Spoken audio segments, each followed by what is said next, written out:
Now in this video we have a continue our Panchayati Raj part third and hope so it is the last part. In this video सबसे पहले हम इसके कुछ powers और functions पढ़ेंगे. सबसे पहले ये क्या काम करता है, ये प्रिपेयर करता है प्लान्स अपने विलेजेस की इकोनॉमिक डेवलपमेंट और सोशल जस्टिस के लिए, और जो ये कुछ स्कीम्स बनाता है इकोनॉमिक डेवलपमेंट और सोशल जस्टिस के लिए उसको इम्प्लीमेंट करते हैं.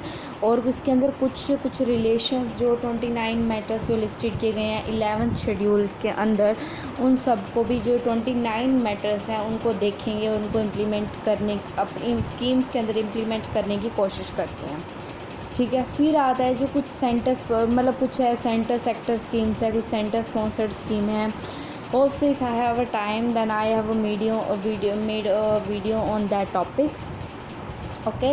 इसके बाद हम बढ़ते हैं फाइनेंस कमीशन. फाइनेंस कमीशन के अंदर क्या बोली गई है, तो स्टेट लेजिस्लेचर है वो ऑथराइज़ करता है पंचायत को levy, collect and appropriate the taxes, duties, toll and fees. State legislature authorise करेगा पंचायत को कि तुमने टैक्स कैसे कलेक्ट करना है, टोल्स कैसे कलेक्ट करने हैं, ड्यूटीज़ क्या हैं तुम्हारी, वो सब कुछ. ठीक है. और क्या करता है स्टेट लेजिस्लेचर, असाइन करता है पंचायत को कि टैक्सेस, ड्यूटीज़, टैक्स ये सब हो गया. ये सब कलेक्ट कौन करता है, जो असाइन किया जाता है पंचायत को स्टेट गवर्नमेंट करती है. और क्या करता है, प्रोवाइड करता है एक पूरा ग्रांटिंग एड प्रोवाइड की जाती है पंचायत को from the consolidated fund of the state. Panchayat को जो ग्रांटिंग एड प्रोवाइड की जाती है वो consolidated fund of the state से प्रोवाइड की जाती है. और it provide the constitution of fund for crediting all monies of the panchayat. और ये प्रोवाइड करते हैं जो कॉन्स्टिट्यूशन फंड है, जो क्रेडिट करते हैं सारी की सारी जो मनी है पंचायत की, वो सारी कॉन्स्टिट्यूशन फंड से की जाती है. ये सारा जो टॉपिक था ये फाइनेंस से रिलेटेड है, इसलिए इसको फाइनेंस कमीशन कहते हैं. इसको स्टेट लेजिस्लेचर जो है वो इसको ऑथराइज करते हैं. उसके बाद जो गवर्नर है स्टेट का, shall after every 5 year constitute a finance commission. हर 5 साल के बाद जो गवर्नर एक फाइनेंस कमीशन करता है जो रिव्यू करता है सारी की सारी पंचायत की फाइनेंशियल पोजीशन को. फिर जो डिस्ट्रीब्यूशन होगा स्टेट और पंचायत के बीच का, जो नेट प्रोसीड्स निकलेगी, टैक्स, ड्यूटीज़, टोल्स, फीस को लेके, वो सब कुछ वो फाइनेंस कमीशन ही देखता है. उसको कौन अपॉइंट करता है, गवर्नर. डिटर्मिनेशन जो होते हैं सारे कुछ जो असाइन किया जाता है पंचायत का वो सब देखेगा. जो ग्रांटिंग एड दी जाती है वो मैंने पहले बता दी कंसोलिडेटेड फंड ऑफ स्टेट के बीच में से.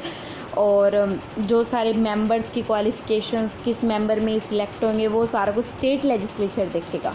ठीक है.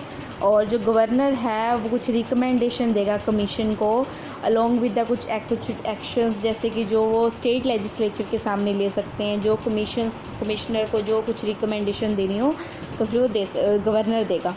सेंट्रल फाइनेंस कमीशन जो है वो सुजेस्ट करेगा कुछ मेजर्स को जो आर्गूमेंट्स के लिए चाहिए होंगी. वो कहाँ जो आर्गूमेंट्स वो जो होंगे, कुछ अगर नीड पड़ेगी किसी भी चीज़ में जो सेंट्रल फाइनेंस कमीशन, तो फिर वो चाहे तो फिर वो कंसोलिडेटेड फंड ऑफ स्टेट में से ले सकता है फाइनेंस का कोई भी हेल्प चाहिए तो.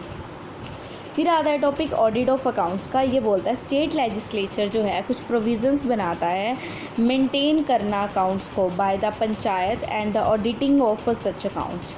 इसके बाद उन्होंने कहा जो स्टेट लेजिस्लेचर कुछ प्रोविजंस बनाता है कि मेंटेन करना जो अकाउंट्स बनाए गए हैं पंचायत के द्वारा और उनको ऑडिट करना टाइम.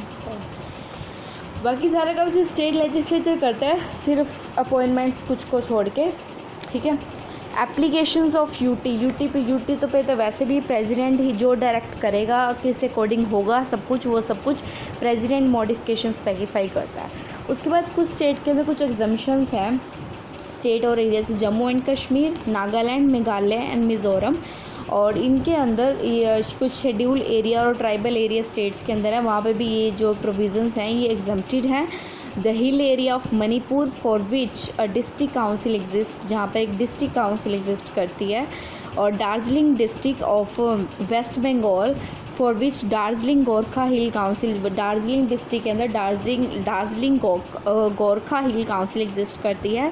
और जो पार्लियामेंट है वो एक्सटेंड कर सकते हैं जो ये प्रोविजंस होती हैं इस पार्ट की शेड्यूल्ड एरिया के अंदर, शेड्यूल्ड ट्राइब्स के अंदर, जिसके अंदर कुछ एक्सेप्शंस और कुछ मॉडिफिकेशंस पार्लियामेंट इस पॉइंट के अंदर पार्लियामेंट दे सकती है। मतलब कुछ प्रोविजंस को अगर एक्सटेंड कर रहे हैं शेड्यूल एरिया, ट्राइबल एरिया की, वो पार्लियामेंट करेगी। जो कुछ लॉज और जो एग्जिस्टिंग लॉज हैं पंचायत के लिए वो जो कॉन्टीन्यूज़ रहे हैं, state have to adopt the new panchayati raj system, जो इस एक्ट के ऊपर बेस्ड है, स्टेट वो पंचायती राज सिस्टम ले सकता है with in the maximum period of 1 year, मतलब 1 साल के अंदर फ्रॉम 24 अप्रैल 24 अप्रैल 1993 से, which was the date of the commencement of this act. मतलब जो स्टेटस था पंचायती राज सिस्टम को कंटिन्यू करने का जो मैक्सिमम पीरियड था वो 1 साल दिया बोला इन्होंने। वो कब से था? 24 साल, जब इस एक्ट को, ये जो एक्ट था एनफोर्स में आया था, ये एक्ट एनफोर्स में आया था 24 अप्रैल 1993 में। उसके बाद कुछ इसके बार हैं, bar to interference by the courts in electoral matter के अंदर इंटरफेरेंस का है। The act bar to the interference by court in the electoral matter, उसको पंचायत अगर मतलब आ सकती है और पंचायत के मैटर्स के अंदर। और it declares that the validity of any law, कोई भी लॉ की वैलिडिटी है जो इसकी रिलेट करती है इसकी डीलिमिट, जो कॉन्स्टिट्यूशन की डीलिमिटेशन से या फिर सीट्स अलॉट करना कॉन्स्टिट्यूशंस को, कांट भी क्वेश्चन, किसी भी कोर्ट के अंदर वो क्वेश्चन नहीं की जाएगी। ठीक है, ना ही कोई इंटरफेरेंस होगी कोर्ट की और ना ही कोई वैलिडिटी होगी, कुछ भी जो सीट्स को अलॉटमेंट को लेके वो सब नहीं आएगा। It further lead no election to any panchayat is to be question, कोई भी इलेक्शन जो है क्वेश्चन नहीं किए जाएंगे except by an election petition presented to such authority, जब तक कि इलेक्शन के ऊपर कोई पिटीशन फाइल नहीं की जाए उस मैनर के अंदर स्टेट लेजिस्लेचर के द्वारा, वरना वैसे कोई वो नहीं मतलब कुछ भी इसके ऊपर क्वेश्चन नहीं कर सकता। फिर 2 प्रोविजंस आती हैं, there is a compulsory provision and the voluntary provision. एक साइड आता है कंपल्सरी प्रोविज़न के अंदर थोंगन और गॉडगिल कमेटीज़ के जो प्रोविजंस थी उनको बोला गया था कि वो जो है वो कंपल्सरी प्रोविजंस हैं। जैसे ऑर्गेनाइजेशन ऑफ ग्राम सभा इन अ विलेज और a group of villages, organise करना ग्राम सभा को विलेज और ग्रुप ऑफ विलेजेस में, और पंचायत को इस्टेब्लिश करना विलेज, इंटरमीडिएट और डिस्ट्रिक्ट लेवल के ऊपर। और डायरेक्ट इलेक्शंस दिए गए थे सभी लेवल्स को, लेकिन जो चेयरपर्सन्स हैं, चेयरपर्सन जो इलेक्ट होंगे वो इनडायरेक्ट इलेक्शंस के थ्रू होंगे इंटरमीडिएट और डिस्ट्रिक्ट लेवल के ऊपर, लेकिन स्टेट वो विलेज लेवल के ऊपर डायरेक्ट स्टेट लेजिस्लेचर बताएंगे भी किस अकॉर्डिंग होगा, और वो कंपल्सरी प्रोविज़न के अंदर विलेज लेवल का नहीं आता है। 21 year to be the minimum age for contesting the election to the panchayat, 21 साल की एज मिनिमम एज बताई गई है पंचायत के इलेक्शंस के लिए। और रिजर्वेशन ऑफ सीट्स का बताया गया है, reservation of 1/3 seats for the women, और their tenure of 5 years and holding the fresh elections within 6 months in the event of suppression of panchayat.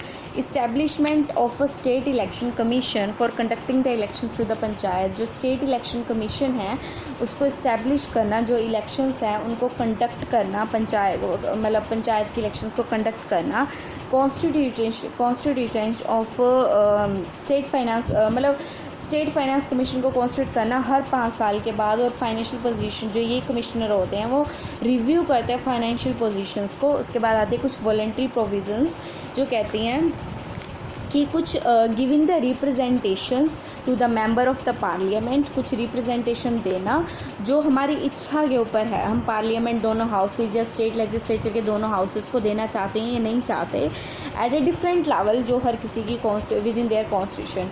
Providing the reservation of seats both members and chairperson for backward classes, कुछ जो reservation of seats है दोनों members हो गए, chairperson हो गए backward classes के, उनको बताना। और granting the powers and authority to the panchayat, जो पावर्स और अथॉरिटीज़ है पंचायत को ग्रांट करना, to enable them to function as the institute of the self government, उनको पावर्स ग्रांट करना, अथॉरिटीज़ ग्रांट करना अगर वो कुछ फंक्शंस हैं कुछ के लिए भी, मतलब है ना इंस्टीट्यूशन में जहाँ पे वर्ड ग्रांटिंग आएगा वो ऑटोमेटिकली वो प्रोविज़न वॉलंटरीली मानी जाएगी। Granting the financial power to panchayat, कुछ फाइनेंशियल पावर्स दी गई हैं पंचायत को। स्टेट लेजिस्लेचर ने कुछ प्लान प्रिपेयर किए हैं पंचायत की इकोनॉमिक डेवलपमेंट और सोशल जस्टिस के लिए। उसके बाद आता है फाइनेंसेस ऑफ द पंचायती राज, इसमें क्या आता है कि सारे के सारे जो इसमें क्या होता है, जो ग्रांट्स करते हैं यूनियन गवर्नमेंट जो उनकी रिकमेंडेशन होती है central government, central finance commission में क्या होता है, यूनियन जब मतलब सेंट्रल के पास जो आता है तो सेंट्रल क्या करता है कि स्टेट को 42% सारी स्टेट्स को देता है। तो हर स्टेट का अपना अपना जो ये होता है ग्रांट्स होता है, ये अलग अलग होता है। तो हर स्टेट के अकॉर्डिंग अलग अलग होता है। कुछ क्वेश्चंस के अंदर कुछ स्टेट्स का पूछा भी जाता है।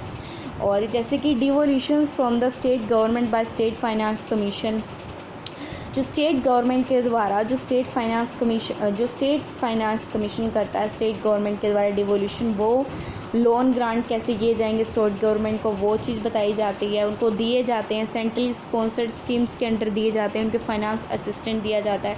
इंटरनल रिसोर्सेज जनरेशन के ऊपर दिया जाता है, जो इंटरनल रिसोर्स जनरेशन है। उसके बाद कुछ रीज़न्स हैं इनइफेक्टिव परफॉर्मेंस के, जैसे कि क्यों ये जो परफॉर्मेंस एक्चुअली में ये सब काम नहीं हो रहा है। लैक ऑफ एडिक्वेट डिवोल्यूशंस, स्टेट पूरी तरह से काम इम्प्लीमेंटेशन नहीं कर रहा। लोगों को लग रहा है, जो गवर्नमेंट जॉब के ऊपर है, लोगों को लग रहा है कि हमें सैलरीज मिलनी ही मिलनी है, तो हम काम करें या ना करें कौन हमको देख रहा है। Excessive control of bureaucracy, tiered nature of fund, overwhelming dependency of government funding, reluctance to use a physical power, tax levy करना बहुत डिफ़िकल्ट है और मतलब पता ही नहीं चल रहा। स्टेटस ऑफ ग्राम सभा, क्रिएशन ऑफ पैरेलल बॉडीज़, मतलब पूरी कॉम्पिटिंग फैसिलिटीज़ नहीं दी गई उनको। पुअर इंफ्रास्ट्रक्चर नहीं है। कुछ लोग अगर इंफ्रास्ट्रक्चर है तो कुछ लोग काम नहीं करना चाहते। लोग करप्शंस में बहुत हैं और जिस वजह से जो ये पूरा जो मैटर है वो इनफेक्शंस के अंदर आ रहा है।